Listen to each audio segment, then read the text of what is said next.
ایک خاتون ہے جس کا نام ہے حبابہ والبیہ. وہ کہتی ہے کہ میں نے دیکھا کہ علی بن ابی طالب اپنے گھر سے ہاتھ میں تعزیانہ لے کے بازار کی طرف جا رہے ہیں. آپ کے ہمراہ آپ کے کچھ اصحاب بھی ہیں. میں حضرت کے کچھ قریب چلنے لگی کہ میں دیکھوں کہ حضرت کس سے غضبناک ہیں. تو دیکھا کہ بازار میں مچھلی فروشوں میں، شاید مانا گیا یہ ادھر جگہ زیادہ بہتر ہے، ایک صلوات ہدیہ کریں.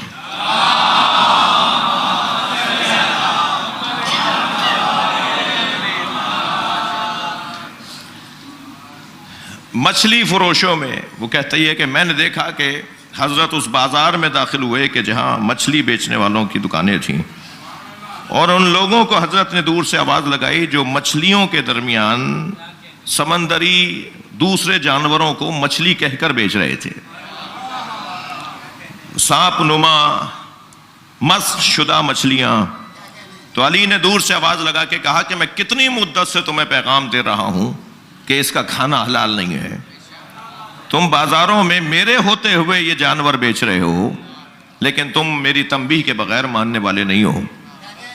تو کچھ لوگوں نے تو معافی مانگی اور اپنا سامان اٹھایا، اور کچھ لوگ وہاں سے رخصت ہو گئے. اور علی اس اپنے پیغام کو دیکھ کر جب واپس آئے تو آ کر اپنی مسجد مدینہ میں ایک ایسی جگہ پر آ کر بیٹھے کہ جہاں پر علی بیٹھتے تھے تو سوالات معلوم ہوتا تھا، سب کو پتا تھا کہ یہاں سے بیٹھ کر علی سوالات کے جواب دیتے ہیں.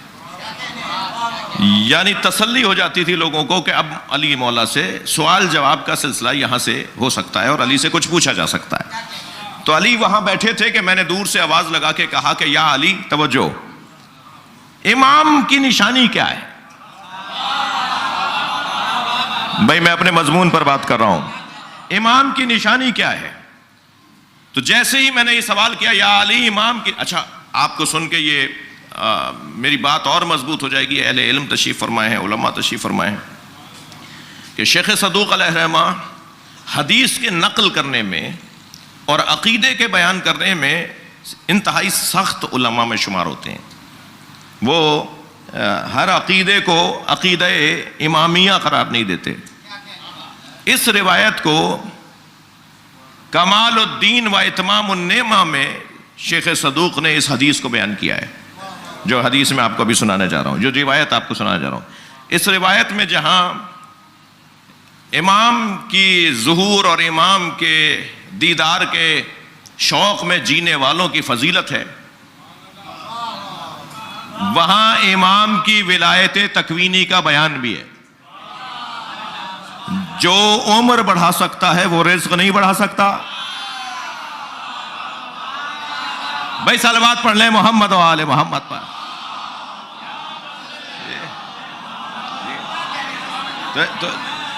تو جیسے ہی کہتی ہے حبابہ والبیہ کہتی ہے میں نے حضرت سے کہا کہ مولا امام کی نشانی کیا ہے، امام کی علامت کیا ہے، کیسے پہچانے کہ کون امام ہے؟ تو ابھی میرا سوال مکمل ہوا تھا کہ حضرت نے اپنے ہاتھ سے اپنی انگلی سے اشارہ کیا، ایک پتھر کی ایک جانب پہ اشارہ کیا جہاں پتھر پڑا ہوا تھا. فرمایا اسے اٹھا کے لاؤ. وہ پتھر کچھ نسبتاً ایک پتھر تھا کہ جو نسبتاً بڑا پتھر تھا. میں وہ اٹھا کر لے آئی. جیسے ہی میں نے حضرت کے قریب پہنچ کر اسے زمین پہ رکھا تو حضرت نے اپنے لباس سے ایک مہر نکالی، مہر، اور اس پتھر پہ رکھ کر اٹھائی تو وہ مہر چھپ گئی تھی، یعنی وہ کندہ ہو گئی تھی مہر. حضرت نے فرمایا جو پتھر پر نشان چھوڑ دے وہی امام ہے.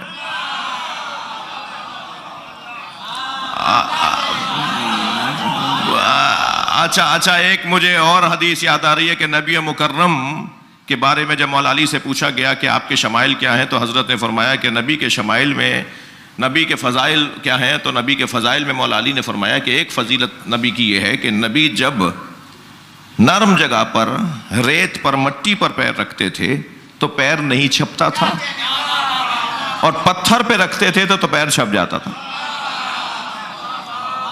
عجیب بات ہے، یعنی پتھر پہ نبی کے پیروں کا نشان. جی نیشاپور کا قدم گاہ، حیدرآباد کا قدم گاہ، صلوات پڑھیں ذرا محمد و آل محمد. تو حضرت نے ایک مہر اس پتھر پہ رکھی اور وہ مہر اس کے اوپر گندہ ہو گئی، اس پہ جگہ بن گئی اس مہر کی، اور فرمایا اس پتھر کو اٹھا کے اپنے پاس رکھو، یہ جو بھی امامت کا دعویٰ کرے اور اس پتھر کے اوپر مہر لگا دے تو وہ تمہارے لیے نشانی ہے کہ وہ امام ہے۔ اب بابا والیہ بھی یہ کہتی ہیں کہ کچھ مدت گزری کہ میں نے اسی جگہ حسن مجتبیٰ کو بیٹھے دیکھا، اور میں کچھ قریب جا کر جہاں خواتین بیٹھی تھی وہاں بیٹھ گئی کہ اچانک میں نے آواز دے کر کہا یا ابن رسول اللہ مجھے آپ سے کوئی سوال ہے۔ میں نے جیسے ہی کہا یا ابن رسول اللہ مجھے آپ سے کوئی سوال ہے تو امام حسن نے اس طرف دیکھ کر فرمایا وہ پتھر لے آؤ ہم نشان لگا دیتے۔ سبحان اللہ۔ بھائی امام پر صلوات ہدیہ کریں محمد وال۔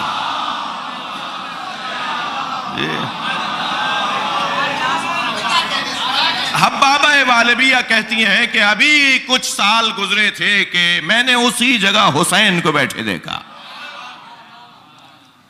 اور میں نے جب اس محفل میں جا کر خواتین میں بیٹھی اور میں نے ارادہ کیا کہ حضرت کو آواز دوں تو حضرت نے خواتین کی طرف دیکھتے فرمایا حبابہ والبیہ کہاں ہے، وہ پتھر لائے ہم نشان لگائیں، اور میں نے آپ پتھر سامنے رکھا اور حضرت نے اس پہ نشان لگایا، اس میں مہر لگائی۔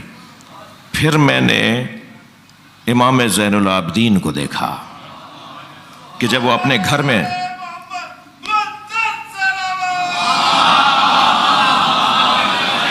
سبحان اللہ کہ جب وہ اپنے گھر میں داخل ہو رہے تھے کہ میں نے سلام کیا تو حضرت نے مڑ کر مجھے جواب دیا کہ اس وقت میری عمر 113 سال تھی۔ شیخ صدوق کہتے ہیں کہ حبابہ والبیہ کہتی ہے کہ اس وقت میری عمر 113 سال تھی۔ مولا علی سے بھی مہر لگوائی، امام حسن سے بھی لگوائی، امام حسین سے بھی لگوائی۔ جب امام سجاد کو میں نے سلام کیا تو انہوں نے فرمایا، میں نے آواز دے کر کہا کہ سلام کیا تو حضرت مڑے، اور حضرت اس سے پہلے کہ میں حضرت سے امامت کی نشانی مانگوں حضرت نے فرمایا وہ تمہارے پاس جو ہمارے دادا کی امانت ہے وہ لے آؤ، اس پہ ہم نشان لگا دیں۔ تو میں نے حضرت کے سامنے وہ پتھر رکھا، حضرت نے اس پہ بھی مہر لگا دی، اور جب مہر لگا دی تو میں پتھر اٹھا رہی تھی اور حضرت جا رہے تھے تو میں نے حضرت سے سوال کیا مولا میری عمر 113 سال ہو گئی تو اب میں بعد والے اماموں کی تو زیارت کر نہیں پاؤں گی، جو میں ائمہ اہل بیت سے اور بعد میں آنے والے اماموں سے مہر لگواؤں۔ تو کہتی ہے کہ ایک مرتبہ حضرت نے میرے سر سے لے کے پیر تک ایک اپنی انگشت مبارک کا اشارہ کیا، میں 18 سال کی جوان ہو گئی۔ صلوات پڑھیں محمد و آل محمد۔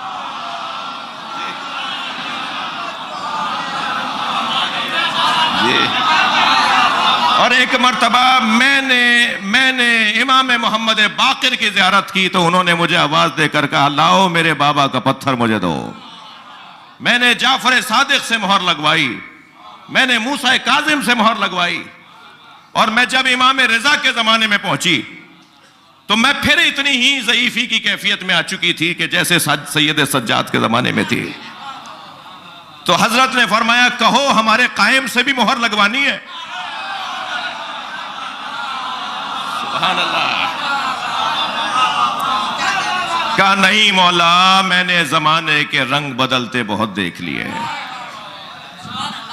اب مجھے مزید جینے کا شوق نہیں ہے، آپ تو بس یہ دعا کریں کہ اسی کیفیت میں کہ میں اہل بیت سے جڑی ہوں میں اس دنیا کو چھوڑ کر چلی جاؤں۔ امام نے فرمایا تم چاہتی ہو جانا تو پھر اب تمہاری موت مقرر ہوگی، ورنہ چاہو تو تم ہمارے قائم کی بھی زیارت کرو۔ اور کہا اے حبابہ والبیہ تم کیونکہ ائمہ اہل بیت کی زیارت کا شوق رکھنے والی ہماری چاہنے والی خاتون ہو تو اب یہ ہم تمہیں یہ بشارت دیتے ہیں کہ جب محشر میں اٹھو گی تو قائم کے لشکر میں اٹھو گی۔